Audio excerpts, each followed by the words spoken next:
जी हाँ, नहीं जीतेगा इजराइल। गाजा और हमास की यहां बात नहीं हो रही है, ध्यान से सुनिए। इजराइल किसी भी तरह से जंग हिजबुल्लाह से नहीं जीत सकता।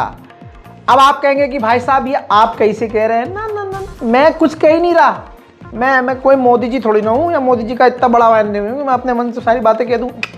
वो अधिकार सिर्फ मोदी जी को है। जब भी मुंह खोलो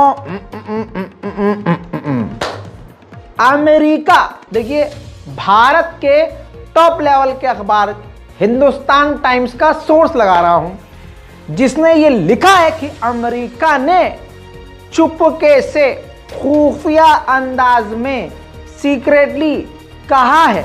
वॉशिंगटन पोस्ट का रेफरेंस है हिंदुस्तान टाइम्स में।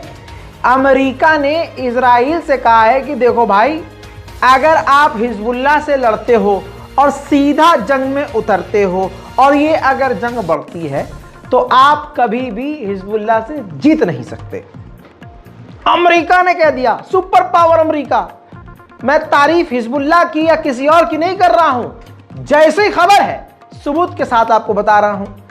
हिजबुल्लाह के बारे में यह कहा कि अगर हिजबुल्लाह से जंग हुई तो एक साथ कई जगह से इजराइल पर हमले होंगे, जिससे इजराइल जीत नहीं पाएगा।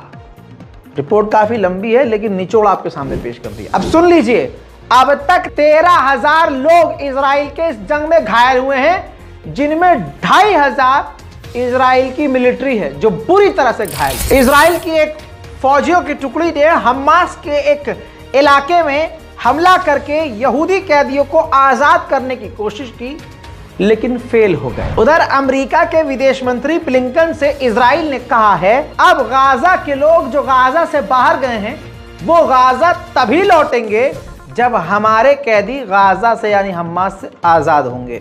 ह्यूमन राइट ऑर्गेनाइजेशन ने साफ कहा है कि गाजा के अंदर 22 लाख लोग भूखे हैं।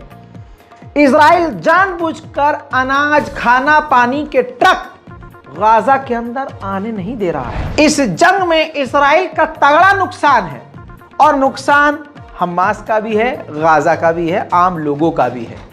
लेकिन एक बार फिर से नेतन्याहू ने कहा है कि यह जंग नहीं रुकेगी जब तक हम जीत नहीं जाते। לא עוצרים עד שמנצחים.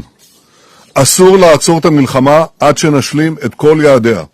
חיסול החמאס, החזרת כל חטופינו, והבטחה שעזה לא תהווה עוד איום על ישראל. אני אומר זאת הן לאויבינו והן לידידינו. זאת האחריות שלנו, וזאת המחויבות של כולנו.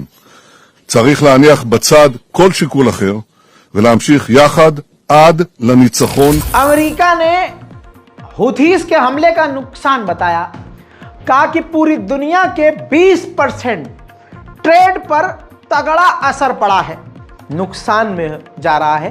ये पूरा इंटरनेशनल लेवल का जो बिजनेस है पूरी दुनिया पर असर पड़ रहा है। हुथीस को रोकना ही होगा, उसे रोकना ही होगा, और हुथीस ये जो काम कर रहा है इसका परिणाम खुद हुथीस को भुगतना होगा। वहीं इजराइल के डिफेंस मिनिस्टर ने कहा है कि मेरी नज़र में हम बहुत सारे ग्रुप से लड़ रहे हैं जिसका कनेक्शन ईरान से है, और ईरान हमारे खिलाफ मिलिट्री पावर बढ़ा रहा है, और अगर हिजबुल्लाह अपने हमलों से बाज नहीं आया तो हम कॉपी पेस्ट वाली टेक्निक अपना सकते हैं, यानी जो हमने गाजा में किया वो सीधा हम लेबनान में भी कर सकते हैं। अमेरिका ने कहा, मुन्ना तुम जीत नहीं पाओगे, तुमसे हो ना पाएगा। लेकिन नेतन्याहू अपने ही घमंड में है। नेतन्याहू ने अमेरिका के विदेश मंत्री से कहा है कि भाई साहब, हम तो लेबनान से जंग के लिए तैयार हैं। अमेरिका पहले ही बोल चुका है, और बाइडेन खुद ही कह चुके हैं। बाइडेन का प्रशासन कल ही ये कह चुका है, और आपको मैं बता भी चुका हूं कि बाइडेन का यह मानना है कि हमें डर है कि अपना करियर बचाने के लिए ये नेतन्याहू लेबनान से भी जंग शुरू कर देगा। वहीं सीरिया के इंटेलिजेंस ने कहा है कि इजराइल अब तक के सबसे बड़े हमले कर रहा है सीरिया के अंदर, ईरान के बेसिस को बताकर कि ईरान के टुकड़ी यहां पर है, ईरान के IRGC के लोग यहां एलेप्पो एयरपोर्ट पर हैं।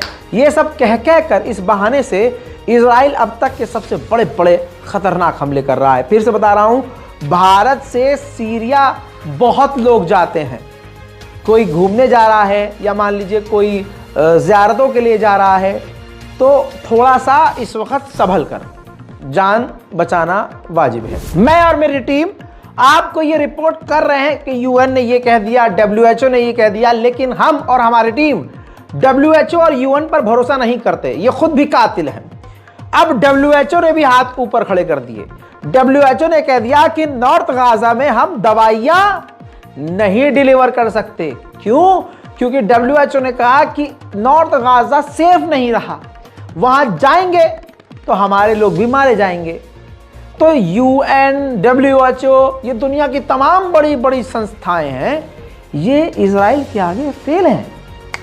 फेल नहीं है, ये ताकतवर हैं, लेकिन इजराइल के सामने इसलिए खामोश है क्योंकि पीछे से अमेरिका का इशारा है। एक बड़ी जानकारी जो इससे पहले की रिपोर्ट में रह गई थी, जर्मनी की विदेश मंत्री जो इजराइल पहुंची, उन्होंने ये भी कहा कि ये जो सेटलमेंट इजराइल कर रहा है, चाहे गाजा में मकान बना रहा हो, फिलिस्तीनियों का मकान तोड़कर फिलिस्तीन में बस रहा हो, ये इलीगल है, गैर कानूनी है, अंतर्राष्ट्रीय कानून का उल्लंघन है।